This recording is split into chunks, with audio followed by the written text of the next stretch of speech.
Assalamualaikum warahmatullahi wabarakatuh. Berjumpa kembali di seri pembelajaran kalkulus tentang aplikasi turunan. Nah, pada pekan ke-12 ini saya akan menjelaskan yang pertama ekstrim absolut dan yang kedua aplikasi masalah maksimum dan minimum. Jangan lupa untuk disimak ya. Oke, di sini kita akan menjelaskan ekstrim absolut. Jika S merupakan domain dari fungsi f, maka f(x0) disebut nilai maksimum absolut atau nilai maksimum dari fungsi f pada S jika f(x0) lebih dari sama dengan fx untuk setiap x dalam domain S.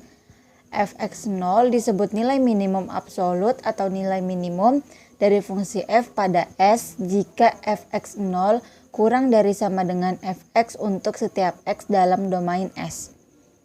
fx0 disebut nilai ekstrim absolut atau nilai ekstrim dari fungsi f pada S jika fx0 adalah nilai maksimum atau nilai minimum. Fungsi yang akan dimaksimum atau minimumkan disebut fungsi objektif. Oke, di sini ada juga teorema nilai ekstrim. Jika fungsi f kontinu pada interval tertutup a, b, maka f mempunyai nilai maksimum dan nilai minimum pada interval tertutup a, b. Jika suatu fungsi mempunyai nilai ekstrim maksimum atau minimum pada interval terbuka a, b, maka nilai ekstrim terjadi di titik kritis selain titik ujung interval. Oke, di sini ada teorema titik kritis.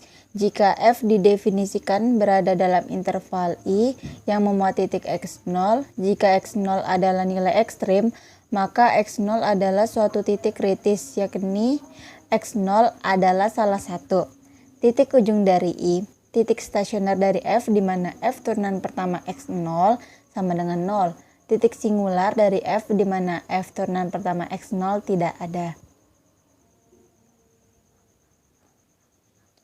Oke teman-teman, di sini itu ada langkah-langkah mendapatkan nilai ekstrim. Yang pertama, tentukan titik kritis f dalam interval tertutup a, b. 2. Evaluasi f di setiap titik kritis dan titik ujung a dan b. 3. Nilai terbesar pada langkah kedua adalah nilai maksimum f pada interval tertutup a, b dan nilai terkecil adalah nilai minimumnya. Oke, di sini juga ada contoh soalnya. Tentukan nilai maksimum dan minimum dari fx sama dengan min 2x pangkat 3 ditambah 3x pangkat 2 pada interval tertutup min 1/2,2. Untuk mencari titik kritis itu A, titik ujung interval yaitu min 1/2 dan 2. Titik stasioner, cari turunan pertama dari fungsi fx sama dengan min 2x pangkat 3 ditambah 3x pangkat 2, yaitu turunan pertamanya sama dengan min 2 3x pangkat 2, dimana ini kan turunan, jadi min 2 nya maju ke depan, kemudian pangkat 3 nya itu yang x pangkat 3 nya itu diturunkan 3 nya, kemudian karena ini turunan dikurang 1, jadi 3 kurang 1 sama dengan 2, sehingga min 2 dalam kurung 3x pangkat 2 ditambah 3 dalam kurung 2x, itu 3 nya maju sehingga pangkatnya maju juga 2x, kemudian karena pangkatnya dikurang 1, 2 kurang 1 jadi 1, maka 3 dalam kurung 2x. Kemudian f turunan pertama x sama dengan, kemudian dikalikan ya teman-teman. Oke, jadi dikalikan ya, min 2 dikali 3 min 6 x pangkat 2, kemudian 3 dikali 2 6x. Jika f turunan pertama x sama dengan 0, maka min 6x pangkat 2 ditambah 6x sama dengan 0. Min 6x dalam kurung x min 1 sama dengan 0, sehingga min 3x sama dengan 0 atau x min 1 sama dengan 0. X sama dengan 0 atau x sama dengan 1. Titik singular, tidak terdapat titik singular. Kemudian kita evaluasi titik Dan jadi nilai maksimumnya adalah 1 didapatkan ketika X sama dengan min 1/2 atau X sama dengan 1, serta nilai minimumnya adalah min 4 didapatkan ketika X sama dengan 2. Oke, sekarang di sini saya akan menjelaskan aplikasi masalah maksimum dan minimum. Klasifikasi masalah optimasi. Aplikasi masalah-masalah optimasi yang dibahas dalam subbab ini dikelompokkan ke dalam 2 kategori. Yang pertama, masalah-masalah yang teredukasi menjadi maksimum atau minimum suatu fungsi kontinu pada tertutup berhingga. 2. Masalah-masalah yang teredukasi menjadi maksimum atau minimum suatu fungsi kontinu pada interval tak berhingga atau interval berhingga yang tidak tertutup, yaitu terbuka atau setengah tertutup. Oke, di sini ada langkah-langkahnya. Yang pertama, buatlah gambar yang sesuai dan berikan nama dari sifat-sifat yang terkait dengan permasalahan. 2. Tentukan sebuah rumusan yang memenuhi untuk dimaksimumkan atau diminimumkan. 3. Gunakan syarat-syarat yang ada untuk mengeliminasi peubah-peubah. Kemudian tuliskan rumusan yang akan dimaksimumkan atau diminimumkan sebagai fungsi satu peubah. Kemudian yang keempat, tentukan interval dari nilai-nilai yang mungkin untuk peubah tersebut berdasarkan pembatas fisik masalah. 5. Jika mungkin gunakan cara-cara dari subbab terdahulu untuk memperoleh nilai maksimum atau minimum. Oke teman-teman. Di sini ada contoh soalnya ya. Tentukan ukuran dari 4 persegi panjang yang mempunyai keliling 100 meter agar luasnya sebesar mungkin. Penyelesaiannya, X sama dengan panjang 4 persegi panjang, Y sama dengan lebar 4 persegi panjang, L sama dengan luas 4 persegi panjang. Maka L sama dengan X kali Y. Nah, karena keliling persegi panjang 100 meter, maka peubah X dan Y dapat dinyatakan sebagai berikut. 2X ditambah 2Y sama dengan 100. Kemudian X tambah Y sama dengan 50.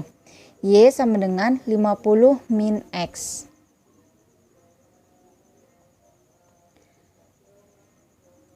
Substitusi persamaan 2 ke persamaan 1. Kan tadi itu kan L sama dengan XY tuh. Nah, kemudian L sama dengan X, Y-nya tadi itu kan merupakan 50 min X. Jadi ditulis ya X dalam kurung 50 min X sama dengan itu dikali ya X kali 50 50X. X kali X pangkat 2. Karena X merupakan panjang yang tidak negatif dan karena jumlah dua sisi yang panjangnya X tidak dapat melebihi total keliling 100 meter, peubah X harus memenuhi 0 kurang dari sama dengan X kurang dari sama dengan 50. Dari persamaan 3 diperoleh turunan pertama dari LX adalah DL per DX sama dengan 50 min 2X.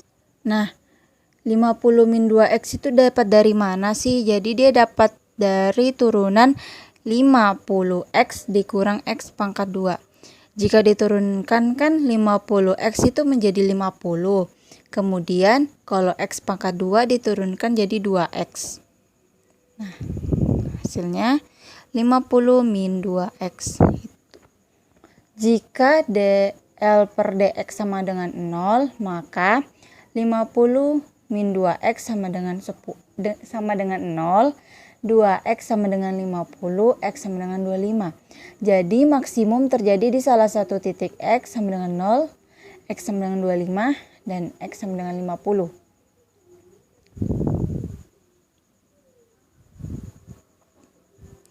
Dari tabel dapat dilihat bahwa luas maksimum 625 meter persegi terjadi di X sama dengan 25. Sehingga didapatkan nilai Y sama dengan 50 min X sama dengan 50 dikurang 25 sama dengan 25. Jadi 4 persegi panjang dengan keliling 100 meter dan luas terbesar adalah bujur sangkar dengan panjang sisinya 25 meter. Di sini juga ada contoh kedua. Kotak terbuka dibuat dari lembaran karton berukuran 16 cm dikali 30 cm dengan menggunting keempat sudutnya berbentuk bujur sangkar yang berukuran sama dan melipatnya ke sisi bagian atas. Berapa ukuran bujur sangkar agar diperoleh kotak dengan isi terbesar?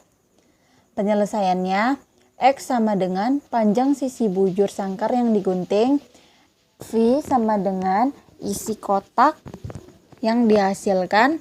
Diketahui V sama dengan PLT.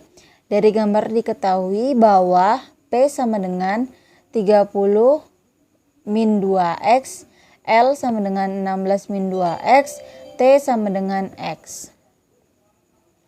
Sehingga didapatkan V sama dengan 30 min 2X itu kan di situ kan V sama dengan PLT. Masukin deh P-nya tadi 30 min 2X, L-nya sama dengan 16 min 2X, T-nya itu sama dengan X. Kemudian dikali ya teman-teman sehingga dihasilkan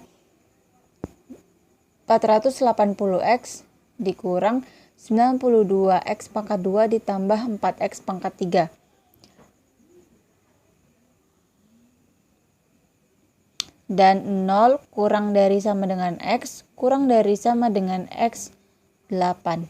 Diperoleh dV per dx sama dengan 480 dikurang 184x ditambah 12x pangkat 2. Nah, jadi 480 itu didapat dari mana sih? Dia didapat dari turunan 480x, kemudian diturunkan menjadi 480. Kemudian 184x ini didapat dari 92 dikali 2, 184x. Nah, 2 dikurang 1 itu kan jadinya 1. Jadi 184x ditambah 4 kali 3 itu sama dengan 12. Kemudian pangkatnya dikurang 1 jadi 12x pangkat 2. Sama dengan 4 dalam kurung 120 dikurang 46x ditambah 3x pangkat 2.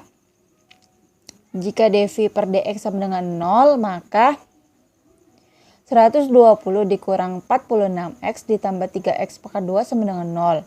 3x min 10, x min 12 sama dengan 0. Didapatkan x sama dengan 10 per 3 atau x sama dengan 12. Karena X sama dengan 12 berada di luar interval tertutup 0,8, nilai maksimum V terjadi di X sama dengan 0, X sama dengan 10 per 3 atau X sama dengan 8.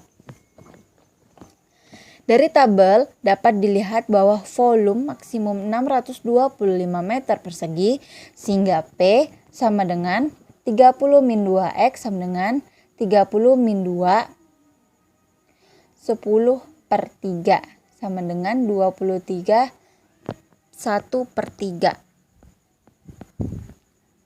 Kemudian L sama dengan 16 min 2X sama dengan 16 min 2 dalam kurung 10 per 3 sama dengan 9 1 per 3. Dan T sama dengan 3 1 per 3.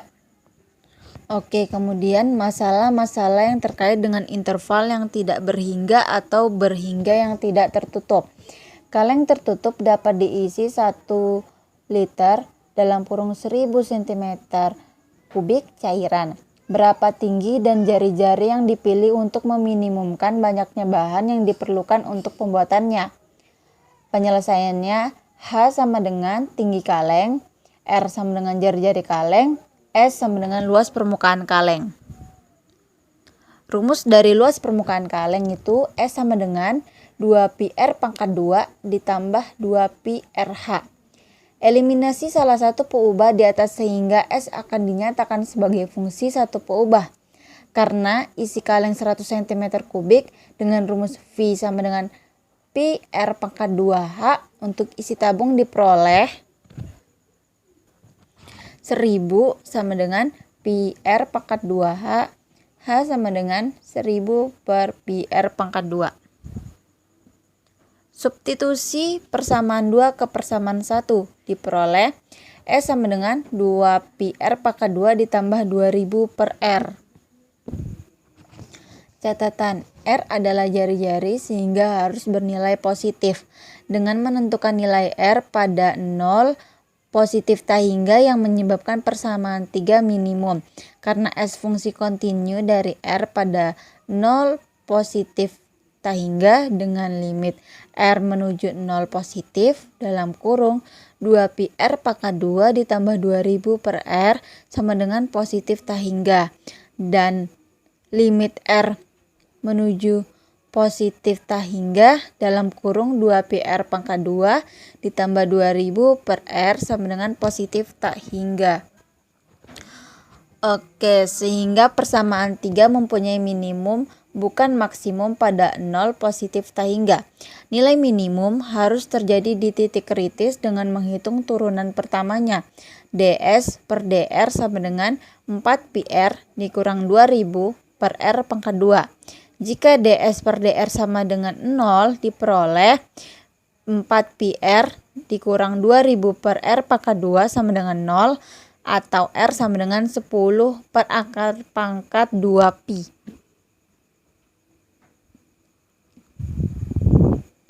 Karena R sama dengan 10 per akar pangkat 2 pi, satu-satunya titik kritis pada interval 0, positif tak hingga, nilai R menghasilkan nilai minimum S. Sehingga jika nilai R disubstitusikan pada persamaan 2 didapatkan H 1000 per 10 pi dalam kurung 10 per akar pangkat 2 pi tutup kurung 2 sama dengan 20 per pi per akar pangkat 2 pi sama dengan 2 pi. Aplikasi untuk ekonomi. 3 fungsi penting dalam ekonomi adalah yang pertama CX sama dengan total biaya produksi dikali unit produk selama periode waktu tertentu. 2. RX sama dengan total hasil penjualan dikali unit produk selama periode waktu tertentu. 3. PX sama dengan total keuntungan penjualan dikali unit selama periode waktu tertentu. PQ sama dengan RX dikurang CX.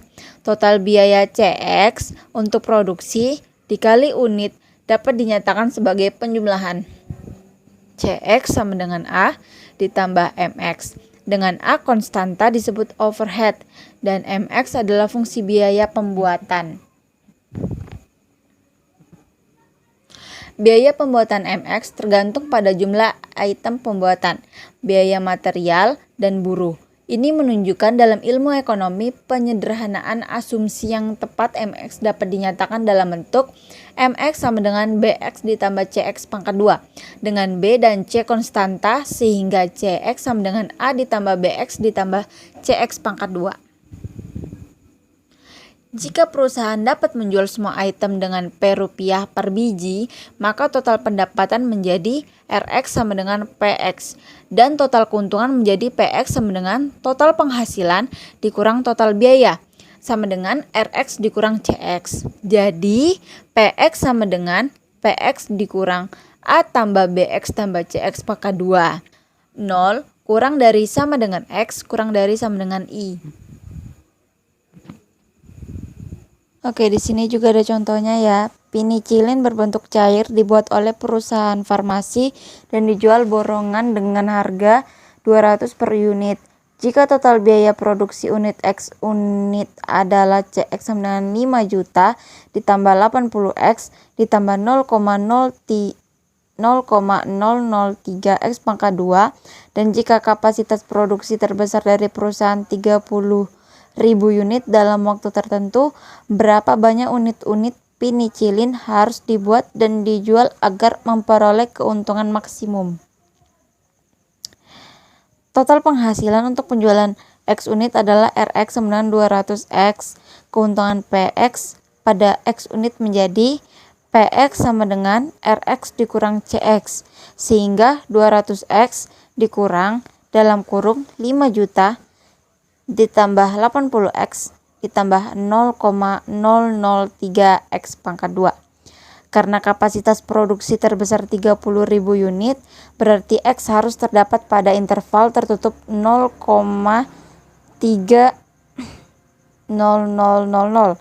Turunan pertama dari PX, DP per DX sama dengan 200 dikurang dalam kurung 0 ditambah 80 ditambah 0,003 dalam kurung 2X sama dengan 200 dikurang dalam kurung 80 ditambah 0,006X sama dengan 120 dikurang 0,006X.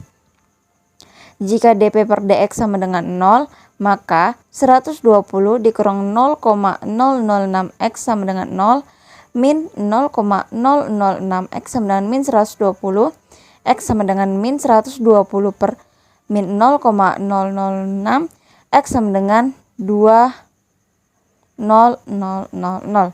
Karena titik kritis ini terdapat pada interval tertutup 0,30000, keuntungan maksimum harus terjadi di salah satu titik X sama dengan 0,x sama dengan 2,0000 atau X sama dengan 3,0000. Jadi keuntungan maksimum P sama dengan 700.000 terjadi pada saat X sama dengan 20.000 unit. Itu saja yang bisa saya sampaikan. Kurang lebihnya mohon maaf. Sekian dari saya. Wassalamualaikum warahmatullahi wabarakatuh.